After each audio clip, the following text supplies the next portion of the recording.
1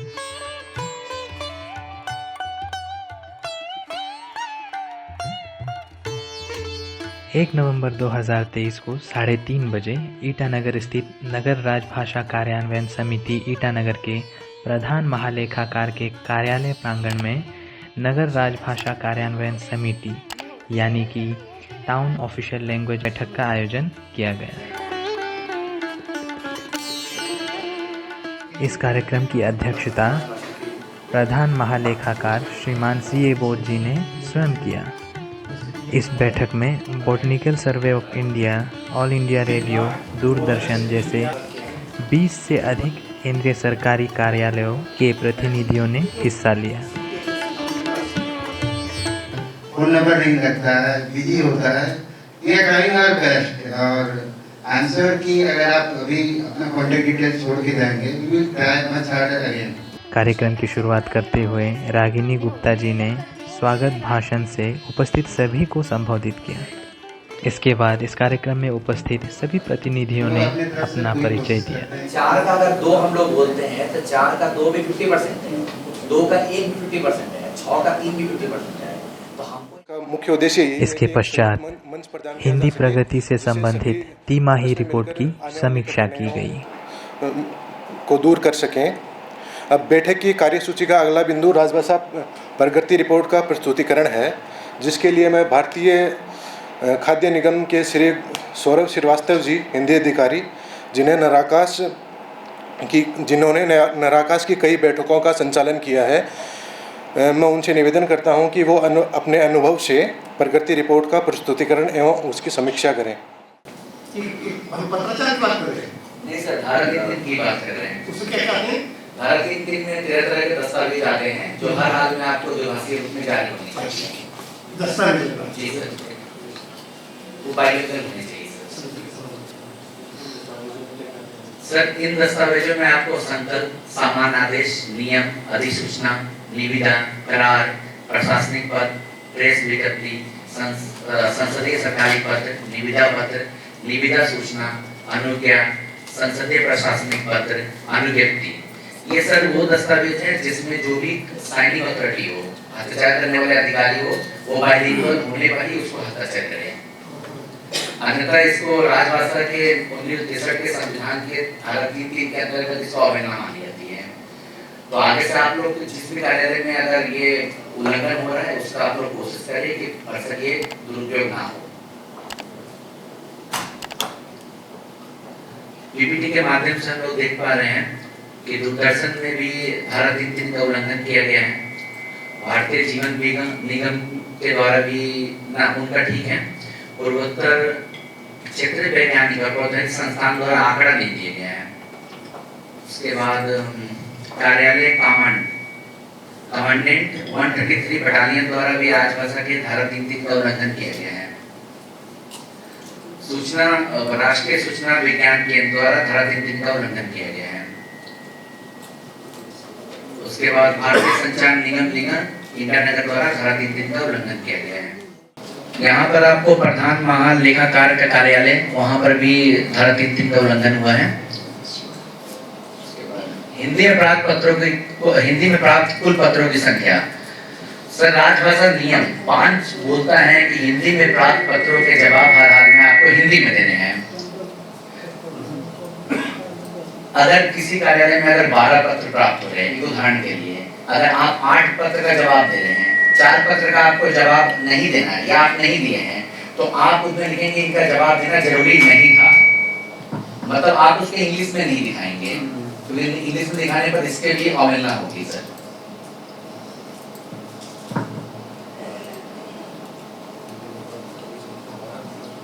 यहाँ पे हम लोग पीपीटी में देख सकते हैं कि कुछ कार्यालयों द्वारा यहाँ पर भी हिंदी में प्राप्त पत्रों के जवाब इंग्लिश में दिए गए हैं। जैसे राजीव गांधी विश्वविद्यालय, उनके यहाँ पे कुल 80 पत्र प्राप्त हुए हैं, जिनमें 6 पत्र के जवाब उन्होंने अंग्रेजी में दिए हैं। उसके बाद भारतीय जीवन बीमा ईटानगर द्वारा धारा 5 का उल्लंघन किया गया है। तो हमारे एफसीआई में ही कुछ ऑफिस में अभी हिंदी काम को लेकर बहुत जगह एडवाइजरी जारी की गई है कि जो अपना हिंदी काम अच्छा से नहीं कर रहे वो लोग करें। और सर ये जान के बहुत खुशी होगी कि भारतीय खाद्य निगम बहुत सारे क्षेत्रों में नाराकास की अध्यक्षता भी कर रहा है। जैसे चेन्नई में आपको भारतीय खाद्य निगम द्वारा नाराकास की अध्यक्षता की जा रही है आंचलिक कार्यालय में। तो हमारा आप सभी से यही निवेदन है कि जैसे हम लोग कार्यालय में काम करते हैं, तो कार्यालय में काम करने के लिए कुछ कार्यालय के नियम होते हैं। जो भी कार्यालय है उसके अपने नियम होते हैं। आप भारत सरकार द्वारा बनाई गई कुछ नियम और जिम्मेदारी हमारे ऊपर दी गई है। तो वैसे ही राजभाषा के कार्य संबंधित भी कुछ नियम और कुछ प्रावधान है। तो हम लोग एक दिन में तो उसको प्राप्त नहीं कर सकते, पर प्रयास ये रहेगा कि उस स्तर को उसको धीरे-धीरे उस लक्ष्य को प्राप्त किया जाए।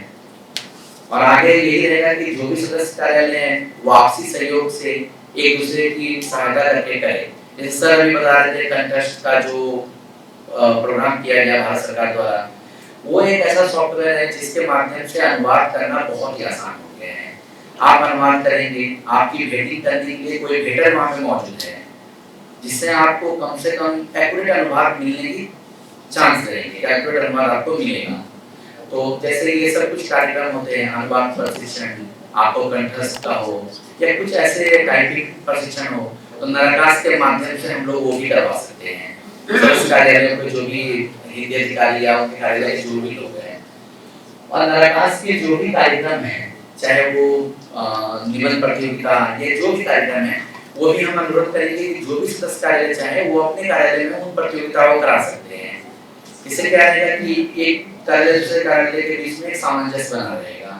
इसके पश्चात इस कार्यक्रम में राजभाषा विभाग द्वारा जारी वार्षिक कार्यक्रम पर चर्चाएं की गई, जिसके तहत हिंदी में पत्राचार, राजभाषा अधिनियम 1963 के अनुच्छेद 3 के खंड 3 का अनुपालन, हिंदी पत्रों का उत्तर अनिवार्य रूप से हिंदी में देना, कार्यालय के प्रयोग में आने वाली सामग्री, हिंदी प्रशिक्षण योजना आदि पर चर्चाएं की गई। हिंदी प्रशिक्षण के तहत हिंदी से संबंधित ज्ञान न होने वाले अधिकारियों, कर्मचारियों को 3 स्तरीय परीक्षाओं प्रबोध, प्रवीण, प्राज्ञ के माध्यम से प्रशिक्षित किया जाने के ऊपर चर्चा की गई। अंत में इस कार्यक्रम की अध्यक्षता कर रहे सीए बोध जी द्वारा अध्यक्षीय संबोधन करते हुए कुछ महत्वपूर्ण सुझाव दिए गए और इसी के साथ इस कार्यक्रम की समाप्ति हुई। लेकिन जो गलती उसका भी मैं समझता हूँ क्यों हुआ। तो पहली बार हो रहा था, लोगों के ऑफिस बदल गए, लेकिन हमारा डेटाबेस अपडेट नहीं हुआ। तो मेरा ये रिक्वेस्ट है कि जैसे भी ऑफिस मूव करते हैं या ऑफिसर कंसर्न जो हिंदी ऑफिसर ट्रांसफर तबादला हो जाता जो होता है, ये हमको जो है अपडेट कर लिया करो। खासकर ई ऑफिस की ईमेल आईडी तो आपको बता दिया करो, बाकी फिर भी कोऑर्डिनेट हो जाता है। ईमेल आईडी फ़ोन नंबर का काम नहीं चलता है।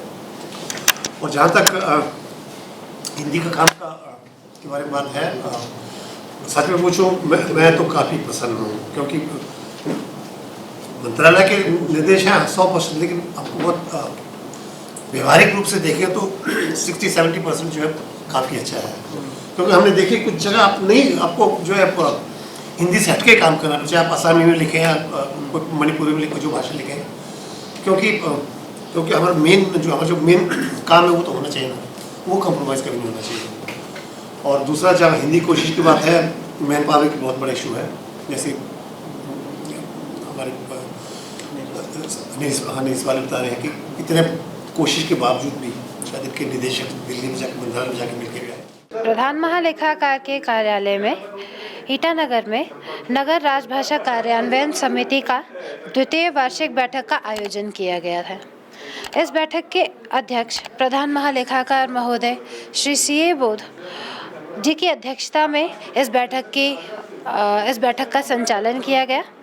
साथ ही केंद्र सरकार के लगभग 20 कार्यालयों ने इसमें शिरकत की, जिसके अंदर अलग अलग हिंदी अधिकारियों एवं आपके हिंदी प्रभारियों ने अपने विचार रखे। हिंदी के कार्यान्वयन में आने वाली कठिनाइयों को लेकर के अपने विचार साझा किए, जो इसके साथ साथ अपनी कुछ आशंकाएं जो राजभाषा के नियम को लेकर के आती हैं, और लगभग आपका पूर्वोत्तर के हर एक क्षेत्र में इस परेशानी को महसूस किया जाता है, उसके निवारण के लिए ही, और निवारण के साथ साथ उसके बहुत अच्छे सुझाव सब लोगों ने पेश किए, प्रस्तुत किए, और उसके साथ साथ कोशिश की गई कि इसके कार्यान्वयन में अपना 100% देने की हमारी पूरी कोशिश रहेगी। मैं क्षेत्रीय आयुर्वेद अनुसंधान संस्थान मिथुन गेट पे जो है ईटानगर में, वहाँ से आया हूँ। मेरा नाम अरविंद कुमार है, डॉक्टर अरविंद कुमार। मैं वहाँ पर आयुर्वेद अनुसंधान अधिकारी पद पर कार्यरत हूँ और साथ ही हिंदी का कार्यभार भी देख रहा हूँ। तो आज का जो नराकास की जो ये बैठक थी, मैं पहली बार इस बैठक में आया हूँ, तो इसमें मेरा अनुभव ये रहा कि ज़्यादातर जो कार्यालयों के अंदर जो हिंदी का काम देख रहे हैं वो बेसिकली हिंदी सब्जेक्ट से उतना जुड़े हुए नहीं हैं, वो कार्यभार देख रहे हैं। तो जो हिंदी जो अधिनियम है उसके अंदर जो चीज़ें लिखी हुई है उसकी एक तो प्रॉपर अंडरस्टैंडिंग होना बहुत ज़रूरी है, क्योंकि उस अंडरस्टैंडिंग के अभाव में क्या हम मेहनत तो कर रहे हैं बट उसके परिणाम कुछ अच्छे एनकरेजिंग नहीं दिख रहे हैं।